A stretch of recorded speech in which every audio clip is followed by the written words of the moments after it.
اما اوضه النوم عن كل سوق. لا هنا في الصلاحات كل يوم العرض مستمر. اما اوضه النوم عند اللزوم. اما الدولاب عشان الهدوء. وفي الريسبشن عملت اكشن.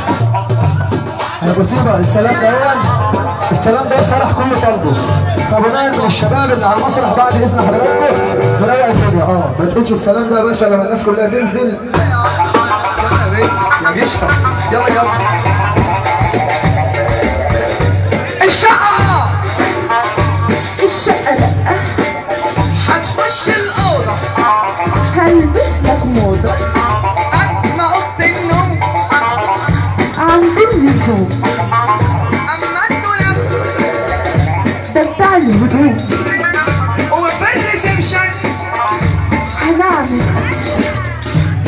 كوميديين هنجيب حنجيب. عسل فك زرارك راح اجرب نارك. طب فك حزامك. ما تبقاش في الجغرافيا. طب فك حزامك. راح اكون خدامك. غشيش وانت بقى شامل يا عم. طب اصل البط بيحب النوم. طب اصل الرومي. قطع الهدوم. طب اصل الحمل. بياكل وينام. طب اصل الخس. بحب القص مش هي حاجه يعني. طب اصل الخس. بيحب القصر. اصل الحمام. اصل الحمام. اتنين فين. اصل الحمام.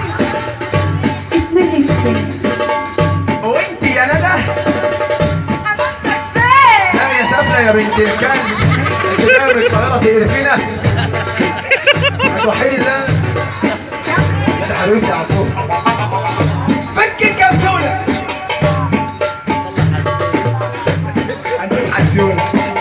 طب فك السكر. قلت لو ما رضيتيش الناس دي كلها تسقف وشكل كده وحش ومش هتقبضي النهارده بالاخر. والله العظيم لو ما رديت للناس يسقفوا ما في افضل. في بوس بس واحضان. انا داخل على تعالي هنا يا جدعان. اللي بيحب سيدنا النبي يرفع ايده فوق. طب تسمع سقفة الصلاحات؟ لا يا عم واحد الله بقى. على طلاق الناس دي ما سقفت ولا اشتغلت بجنيه النهارده. منك لله يا اللي ما تسمعني سقفه وانت يا بنت الهبل. ارفع ايدك فوق وانت بتسقف. ارفع ايدك. شايف سقفة الرجاله ابو طيبه؟ الفرح كله بيسقف. وحياة النبي بقى ناخذ من كل لا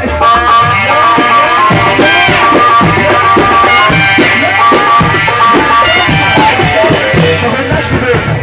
المستحية بتهز تظهر. قالت لكركر كلمة أنا مش قادر. تعالوا بقى يا جدعان بقى كده. يلا يا عم كركر يلا عشان نجيب الموضوع. يلا يا عجوز. العجوز هنضرب مجوز وهنرقص الأراجوز عشان عليا الطلاق دي ثلاثة. لو ما جيت ما أنت محزن. عن الممثل أستاذ الفاضل. البنات معانا يلا يا عم. يلا يا حاجة على المشاية.